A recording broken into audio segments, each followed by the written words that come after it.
We are we're good to start whenever. What's up, YouTube? Just start with one of those. Jeez, I don't know.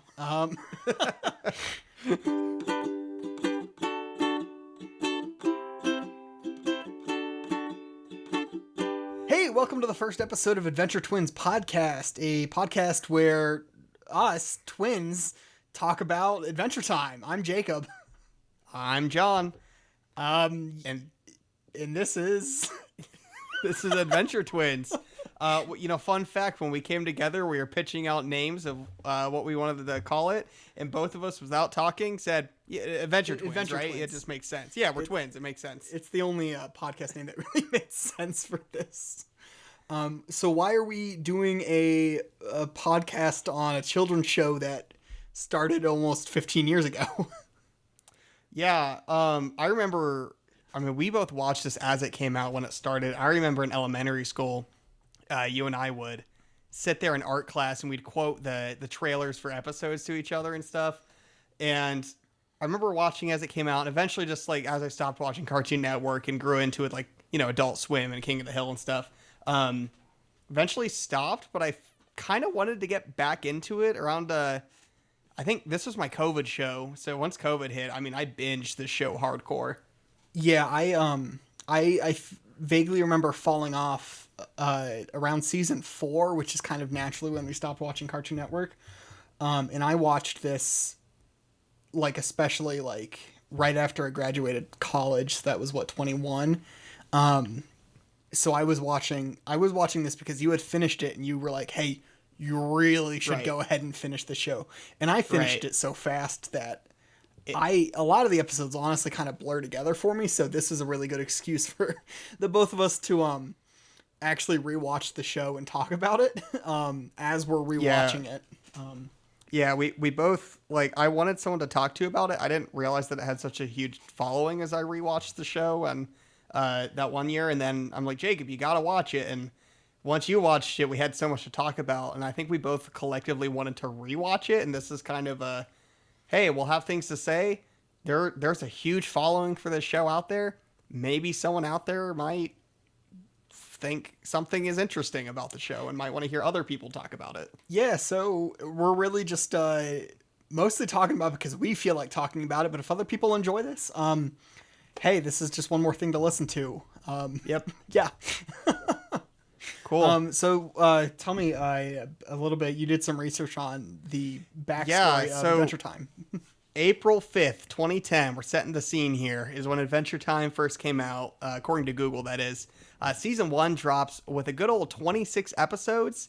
It aired in, your typical, 15-minute block for an episode, so it really is 13 blocks released, so pretty good showing for a cartoon. I think that's decent. There are other cartoons out there that have a lot more. Steven Universe comes to mind that had 50-something the first season. Mm-hmm. But Adventure Time had a pretty solid start.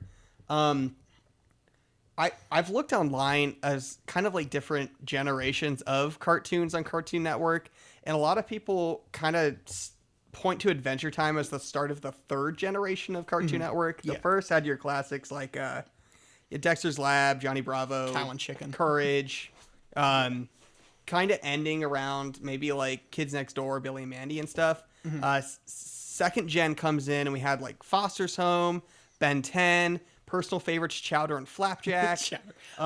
Just a little time. Pretty much anyone who's working in animation at this point seems to have started somewhere with Flapjack. There's an image online of a tree of basically how it all comes back to Flapjack. Pendleton Ward, who created Adventure Time, has previously worked on Flapjack. The specific role, I don't know. That's something I'd have to look up on IMDb, but everything all ties back. Alex Hirsch, who created Gravity Falls on Disney Channel, also goes back there. It all comes back to Flapjack. Rebecca Sugar, who worked on quite a few Adventure Times, Steven Universe, that kind of stuff. I know. Back to Flapjack. I know you haven't watched Steven yet, Jacob, but it's really good. You should check it out. Yeah, I hear that. But then 2010 hits and we get Adventure Time, regular show, Gumball, the likes of that. And I kind of view this as the humor for these shows at the time was so 2010, super random. Jacob, you and I were both, kids-ish around We were this in like time. I fifth mean, grade, it was right when the show started. yeah, that sounds right. Yeah, I mean, it was randomness was it's how funny can you be by just throwing out anything? So like the ASDF movies on YouTube, Well, I think about something Mad like TV show. I think about like stuff Johnny that. Test, where it was just kind of like ADHD but personified like into a show where it was just kind of constant noise. And if you Yeah. go rewatch any clip from Johnny Test, you'll get like 30 God. sound effects within a minute. Like it's just nonstop noise. Johnny Test is just annoying. I don't know how we used to watch that. It was better than shit. What was it? Fanboy Chum Chum on Nickelodeon. That show was Oh terrible. God, that one's that one's even worse. That was so bad. I'm like ashamed that like we ever actually watched that show. I remember in 5th grade being excited for the start of it. We'd be in with Miss Stone, and we'd sit there after school waiting for Fanboy and Chum Chum to come on. That's disgusting. I hated it so much. Yeah, so like the stuff like Ed, Edd and Eddy or Billy and Mandy, it was very almost like offensive. Like they were the kind of shows that like our mom didn't let us watch Ed, Edd and Eddy. They were very Dad did. like Dad didn't. So we watched it when we were at Dad's. But they were very like they were very loud. They were very kind of random, and they were a little dark at times. And granted, I'm pretty sure like there was a lot of drug use happening behind the scenes for some of these shows. I wouldn't doubt it. But Adventure Time, it has some of that courage. Yeah. Yeah, absolutely. Adventure Time has like it feels more peaceful, and I don't know. There's a calmness at times. Granted, the show can also be incredibly chaotic, but the sort of syndication of feeling like, oh, there's more to this world than just like kind of random stuff going on. This isn't to say that shows where they don't have super advanced lore aren't any good. But I don't know. There was something just different about Adventure Time and the sort of clear inspiration from fantasy. Dungeons and Dragons is a huge, obvious inspiration that makes it feel so different from some of that stuff that was in like the second generation of Cartoon Network. Yeah, definitely. I agree. Yeah. There's so much you could say about how this show differed from kind of everything else we had seen at that point. But Yeah, and yeah, so like this and regular show are definitely like, yeah, as we were kind of, I don't want to say maturing, we were going into middle school, but there's a clear difference between the sense of humor between an elementary schooler and a middle schooler, and this kind of was part of that like transition in more or less going into puberty, of the kind of like stuff we were watching in elementary school versus what we started getting into in middle school. It's like, yeah, we're 13 now. We watch Family Guy. Yeah, we're mature, We can watch some of the episodes of Family Guy that our mom previewed. For God, she would just delete episodes that she didn't like. Yeah, Like, that one's offensive. We're not watching that one. She did Like, the same with SNL, if you remember. The Elton John one specifically. She We would couldn't not let watch us the Elton John when episode. Elton John hosted SNL. And I've seen it since, and I'm like, there was nothing in that was terribly upsetting. I don't know. So Anyway. You had mentioned lore. Not to say there isn't lore in Adventure Time, but at this phase there wasn't. It was simple. It was just fun old whimsy and fantasy. Mm-hmm. The lore comes way down the line a little bit, where the show like, holy shit, this is for adults now. When they start adding in, like I said, the syndication, it feels totally different from where it starts. But even going to like the theme song of the show, like where it begins just by like silent ambient noise of just flying through ooh, you get little glimpses of all different things, like Marceline, who doesn't even show up for another like 6 or 7 episodes. You get the Ice King, you get the Candy Kingdom. So you get all stuff like this that is kind of hinting to like, oh, there's a lot of stuff in this world.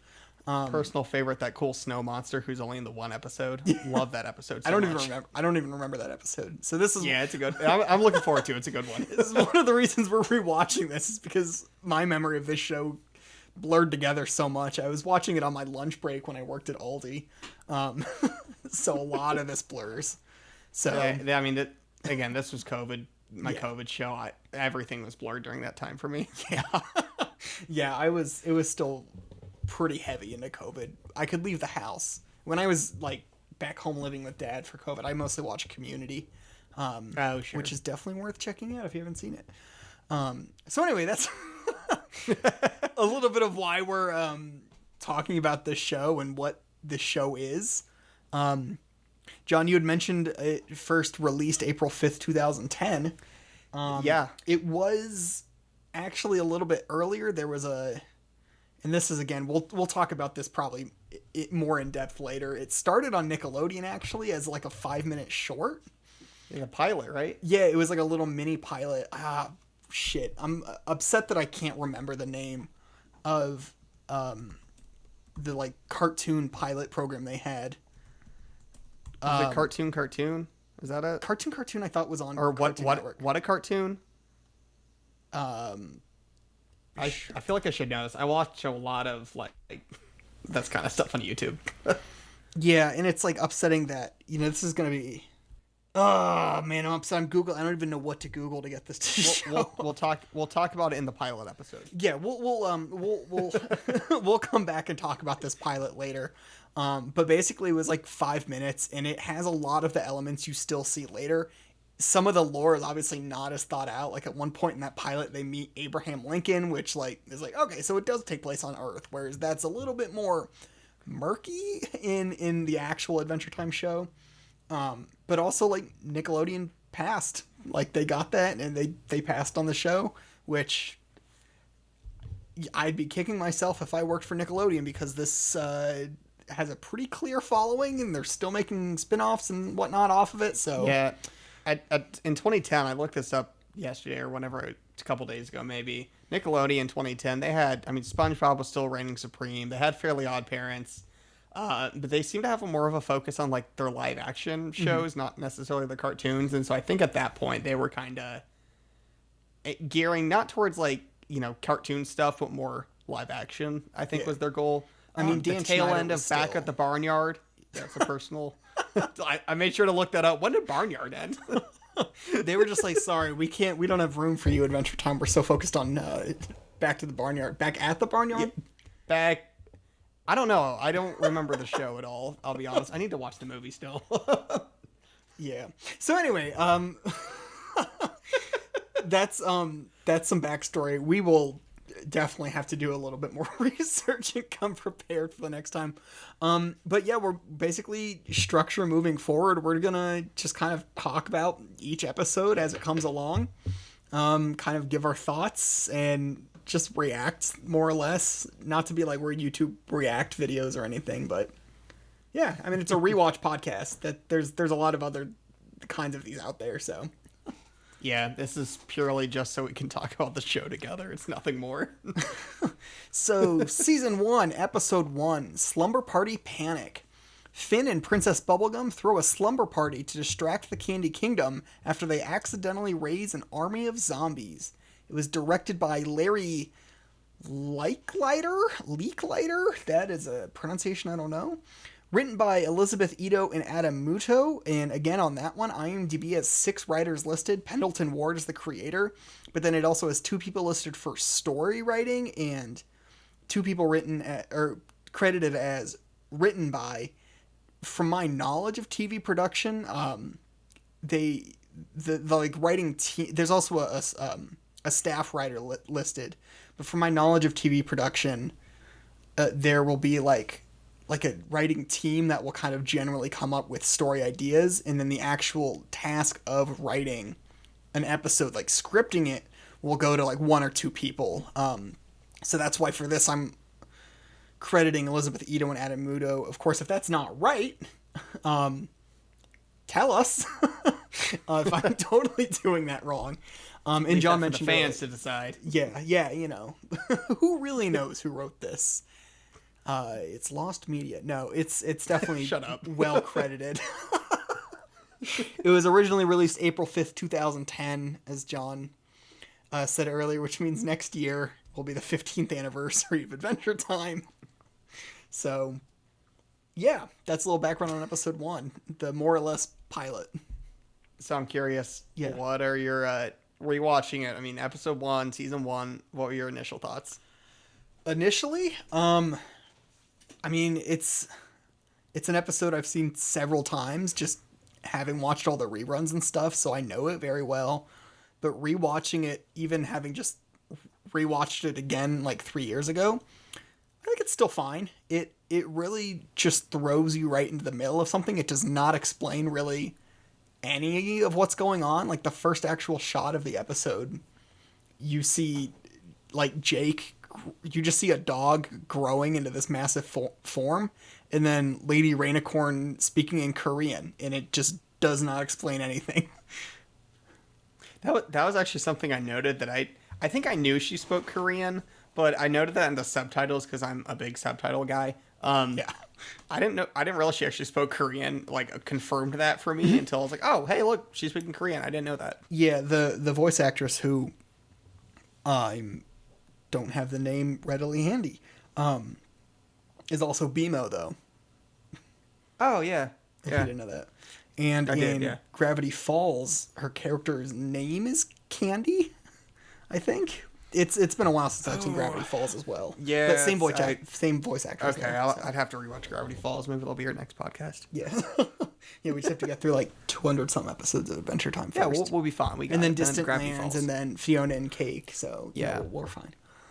I really like. I mean, first impression. What do you think someone would get watching this theme song? Just like starting, that's your first impression of the show is the theme song.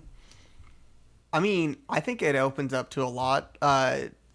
It brings you through so much of ooh. You're seeing so many different like characters or creatures or whatever, and so it gives you like, oh, hey, this could kind of go any route it wants to.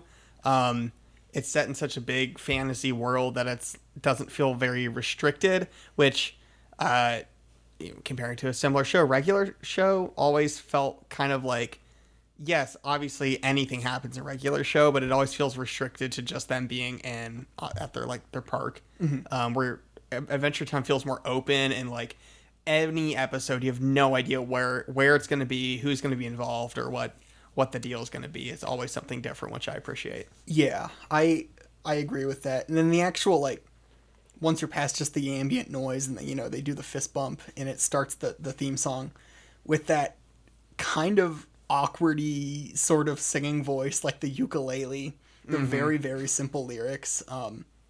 I mean, I like it. It's super catchy. I mean, if you know Adventure Time, you know their theme song. Oh, it's classic. Yeah, I've met John DiMaggio, the voice actor for Jake. I met him at a Comic-Con and I have his autograph. And like the 8x10 I have signed by him is just like a still image of Jake's like circular head where it just says Jake the dog and Jake is like winking, just like directly from the theme song. Like, this is all I want. Just this little glimpse of Jake, I guess. Yeah. Yeah. I like that the show has title cards, and it feels like it's like an old pulp magazine where I think it even has like title cards. It even has like a little like price tag on it, like it's an old like golden age torn up. I noticed that book. I noticed that for the first time. Actually, was the little. It's like, oh, it's like an old like horror comic book or something. I love. Yeah, and granted, I watched episode 2 immediately after, and I don't remember that one having it, so I don't know if this is a thing every episode has, but at least the first episode has a little price tag on it, which makes it feel like I don't remember story. I don't remember seeing it on the second episode, or frankly any other episode. I may have just not been paying attention, but yeah, that stood out to me. It was the little price tag, which, as an avid comic reader, I appreciate. Yeah. So yeah, I mean the episode opens. Jake is running off with Lady Rainicorn. You don't know who any of these people are, and then it just goes immediately into a cemetery, and Princess Bubblegum is talking about like raising the dead. Yeah, her like life serum. I honestly appreciate that there's like no lore yet. Yeah. It's just complete like, yeah, just enjoy it for what it is. It's just out there. Because I remember as I was watching through it and all the lore is building up, I would frequently have to go back to the Adventure Time wiki to look up like, all right, hold on, who is this character? What's their backstory? How does this come into play? Who did Finn reincarnate from? And just like all this other crap. And it's like, it's so simple where it's just, hey, here's something fun. Enjoy it. It's candy people. Like, yeah, who gives a shit? It's funny. It very much just kind of has this sort of like, yeah, just go with it vibe.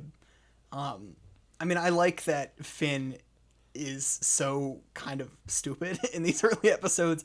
And Princess Bubblegum has to explain of so much of what's going on, like to Finn, because that does kind of also, it works in explaining it to the viewer of like, oh, why is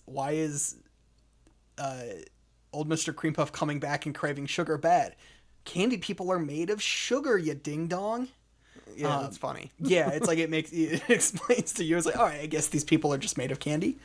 I also like old Mr. Cream Puff coming back, and the only thing he says is just sugar.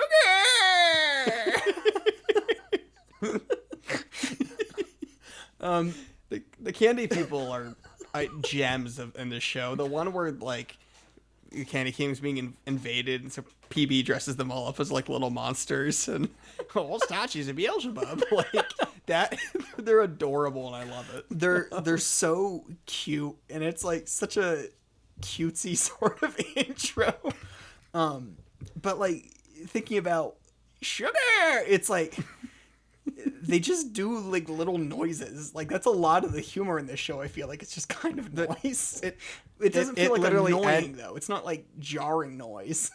It's not like at Johnny Test where it's just noises. But like, yeah. I mean, the episode literally ends with, "Oh, don't squeeze me, I'll fight." And then he farts, and that's funny. When it ends. Or the one episode where it's like, "Hey, what's in your pocket?" "Oh, that's Jake. Hi, Jake." And he turns around and farts. Like that's funny. Yeah, funny. I love that the endings of all the episodes feel so abrupt. I noted that because we took notes as we watched the episodes, so we'd have things to talk about. But I noted how abrupt the endings kind of are. Granted, I forget how they get in later episodes, but especially these early ones. I mean, you have an 11-minute runtime for these episodes. Like, they move pretty dang fast. That was one of the things. I noticed that like within a minute of this whole show starting, that there's just zombies, and it's been 1 minute into the show of like, what is this show about? I'm like, 1 minute in, I guess it's zombies. Yeah. It doesn't tell you what the show's about. It's just Adventure Time. Have fun. Yeah. That was kind of one of the first things I noticed was like, good start to the show. It's funny. It's high energy. But like the key there, it's high energy. I mean, It moved fast. But I think that kind of sets the tone for how the show is going to go. It doesn't explain anything about anything, but like to start the show off, I think it's kind of perfect. Is it just throws out anything it can and just be like, yeah, it's out there, it's fun. Yeah. Have fun with it. There's so much more they can do with it, and you can kind of tell it's just this one episode that's like they could take this in any direction they want to, because nothing from the advertisements or the theme song or even the title Adventure Time suggests that episode 1 is going to be about zombie candy people. Yeah. Like one thing I noted is just like the way people talk, like they're just mannerisms and their exclamations they use. I mean, algebraic is like a word Finn uses, like within one of his first introductions as a character is just going algebraic. Or when he beats on his chest like a gorilla. Yeah, it's just like he's weird. Like he's a weird guy. He's a weird main character. Part of that kind of goes along with something else I noted. It's very that almost feels like kind of the humor of 2010. I mean, one of the big joke is, he has to answer the math problem, and it's what is 2 + 2? And I remember thinking like, yeah, that was like the humor at the time was just like that, or saying algebraic, or, like having those like fake mustache tattoos on your fingers, and it makes you look like you. Yeah, mustaches were funny, but like it just felt very like, oh yeah, early 2010 humor. I forgot about that. Yeah, where it's not, I don't know, it's hard to describe. I mean, the mustache on the finger is probably the best way I could describe it.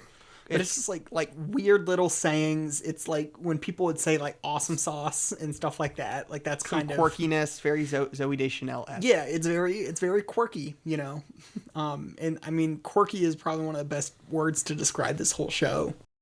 Continuing on, they rush into the castle, and instead of like, what you think it's a fantasy show, they're gonna fight zombies this episode, twist, Princess Bubblegum is like, yeah, we're just gonna throw a slumber party. I don't that Adventure Time was a long kind of like secondary subplot of, is Princess Bubblegum a dictator for the Yeah. Candy Kingdom? I remember seeing this. I'm like, this is my first thought. It's like, they're obviously not hinting at that here, but this is kind of one of your first thought. It's just like, wow, she's not going to tell them anything that's happening. But then I guess it's because they blow up when they get scared. So Yeah. that makes sense why she would tell them. But like early on, I started to get the whispers already. I'm like, oh, man, she kind of is a dictator in a way. Yeah, she does not trust her people, but at the same time, like, the candy people are noticeably stupid. Yes, immensely stupid. You get little brief introductions to a lot of them as the slumber party because they're all technically there. Tree Trunks comes in. I your hot forgot buns she in was there, in this girl. episode. Oh boy, I hope I'm not too late. Yeah, I forgot she was in this episode. I thought she didn't come down until the Tree Trunks episode where she like eats the apple and blows up or whatever. And you get Manfred the Pinata, who I noticed. I noticed this in my my notes. Mr. Root Beer just like showing up in the background. I noted the same thing. and I was like, I don't remember how much further into the like show does Mr. Root Beer actually get like a backstory. But I was like, oh wow, these characters that have just kind of been here. It's like, hey, this guy gets a backstory now. Yeah, I mean, Manfred, isn't he one of like Princess Bubblegum's family that got turned to candy? Vaguely. Without spoiling. I don't remember that too much of the show. Yeah, when you get into the season 8 through 10, like backstory, I get a little lost there because that one blurred for me quickly. But like, yeah, I saw root beer guy in the party when they're playing Blockado, and I remember thinking like, oh, that's so cool. But it's like, at this point in time, he's just another candy person. But it's like, having seen the whole show, like, oh wow, he has like multiple episodes about him. Which is funny. I like when PB is explaining how they explode. It like cuts to, and this was kind of a developing sense of humor, is like cutaway gags. I mean, Family Guy is like most known for it, but like cutting away to do a joke was a type of humor that was very much kind of a big thing around 2010 and stuff. Like it was well established because like the smash cuts creates like good stuff. But when Princess Bubblegum is explaining how Candy People explodes and it cuts to Starchy, the gravedigger. I love Starchy. I remember quoting the whole, "I with my back turned and my defense is lowered." I remember quoting that line all the time because that's sort of like literalism almost of like this meta joke of like, I'm going to explain exactly. Very meta and self-aware. And I remember at, other cartoons at the time, we hadn't seen that kind of humor yet. Yeah, and so that was like totally new for us. Literally going to school the next day and quoting this, and all of us thinking that was the funniest thing we'd ever seen on TV because at that point, kids' cartoons didn't joke like that. Yeah, they didn't point out like tropes within like the cartoons in general, but they kind of are here. I'm looking through my notes here. I just have and then smash cut back to Finn of like, oh my god, Candy People explode. So it's like, wait, was this like an actual like new scene of Starchy, or was this just like an explanation of what happens? Did he see this? I don't know. But it's good. It's like, it's funny. It's how they keep the show moving so fast, but like putting these little gags and whatnot. It's funny. I mean, that was one of the first things I noticed. Like, this is a funny episode. Yeah. And sometimes, like, there are some shows which have a huge following online, but they are kid shows. They always just say you have to, like, get through the kid stuff before it gets good. Like this or Star Wars Rebels or any of that kind of stuff. Yeah. But I remember watching this episode and be like, no, this holds up. This is a good episode. Yeah, I mean, I think it's a good pilot. I like how the Candy People have, like, European accents for some reason. We can get into that. We can get into how this whole thing takes place in Germany, but that's down the road for more content in a different episode. Further and beyond my understanding. But yeah, they all vaguely are European. I like D. Bradley Baker voices like a bunch. He's a recurring voice. He's like part of like the main cast of Adventure Time.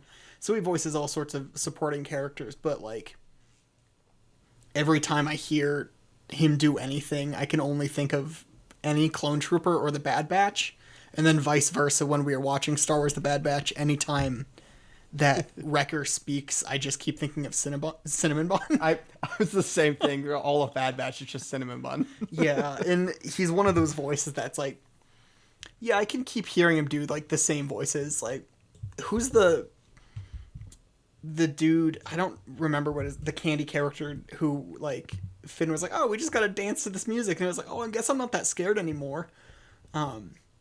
Yeah, I don't remember which character he is, but I know the voice actor because it sounds really familiar. That's also D. Bradley Baker.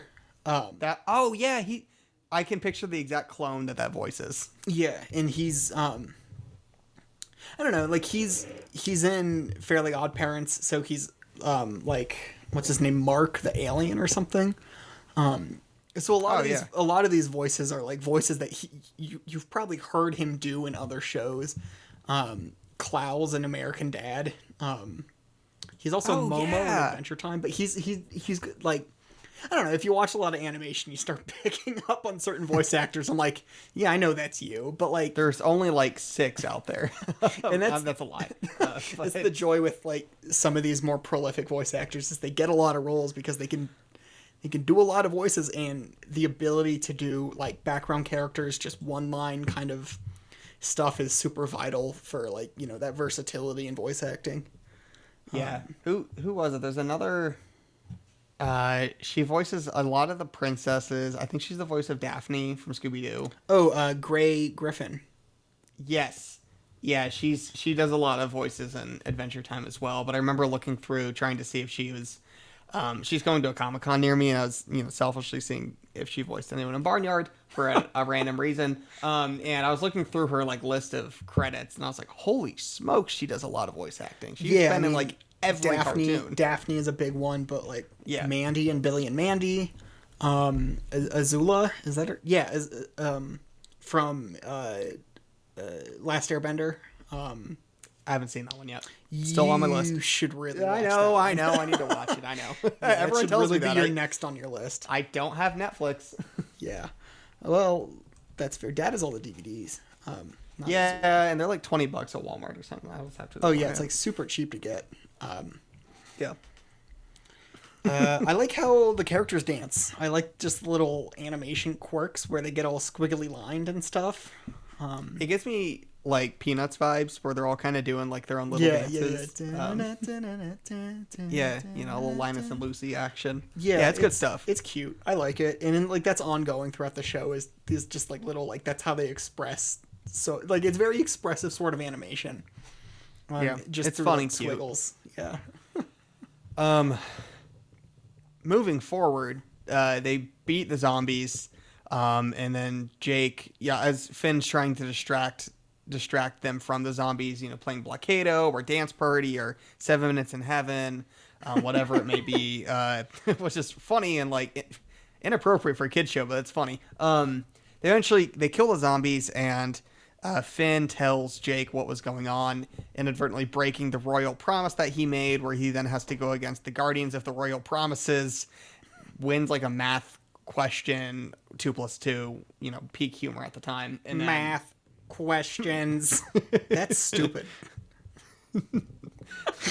Algebraic, Finn, you suck at math, or whatever the quote was. Like, oh man. They do it, and like pretty much the episode's over. Well, he lands. And then they like hug Starch, and he farts. That's it. Well, they get back to the place, and Finn is being like, "Oh, slam a cow!" That I actually quoted this. Slam a cow. That was tops. I was all four.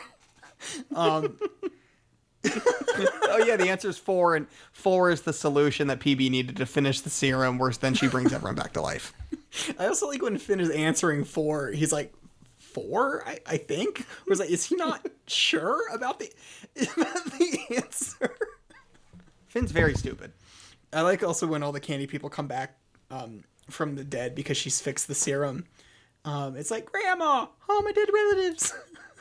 Yeah, I remember. I like that part too.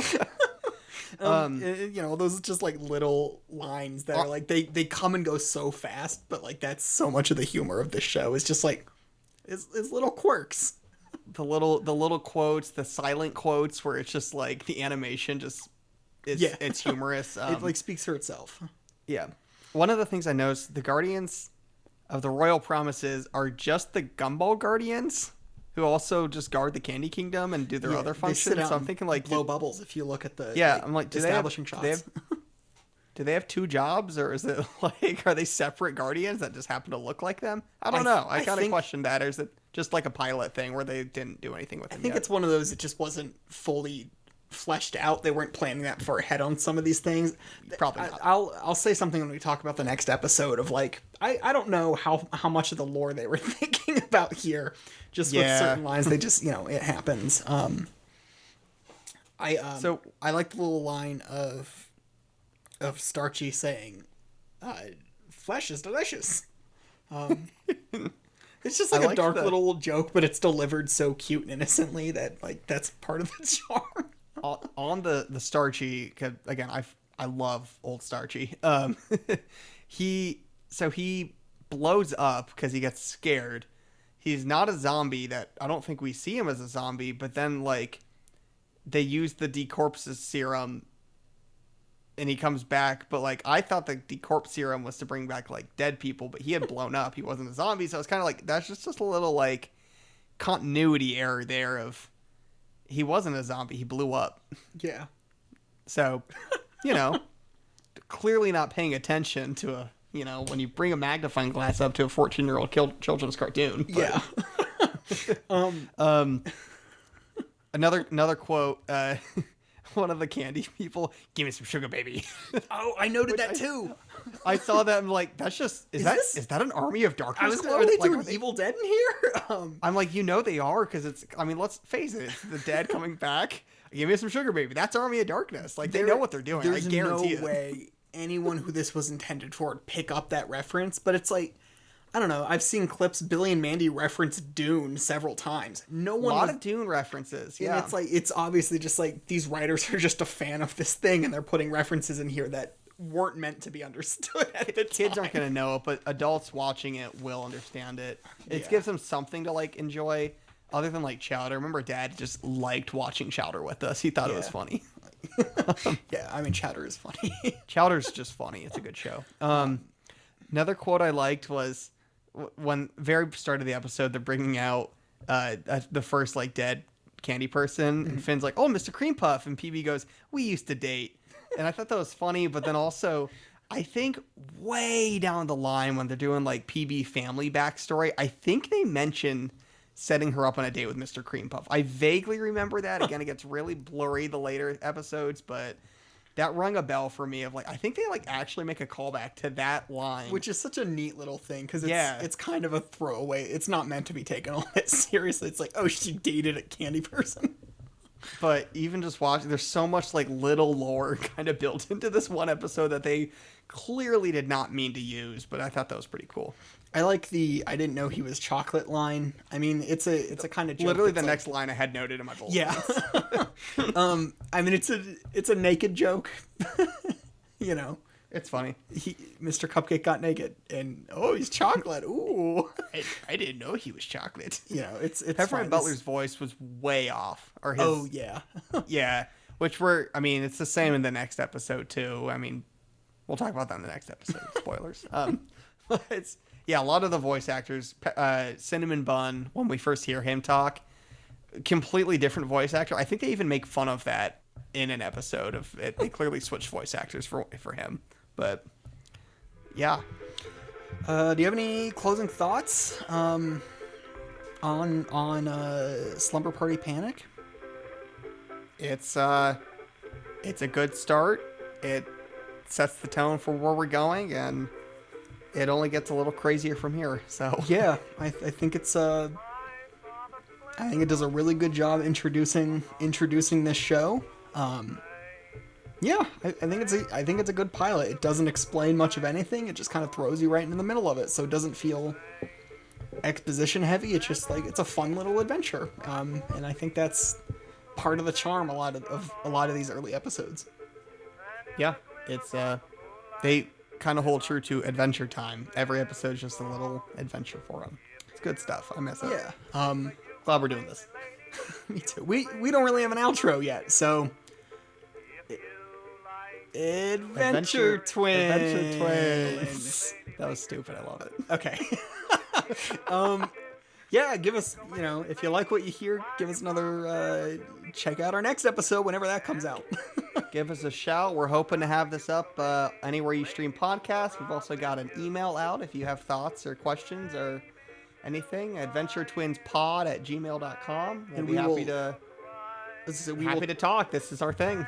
We will try to link whatever we can in descriptions of episodes and stuff. That's all stuff we have to figure out still, the actual technical side of this. So hope you enjoyed, and we hope to catch you on the flip side. Okay, right. I guess that's it.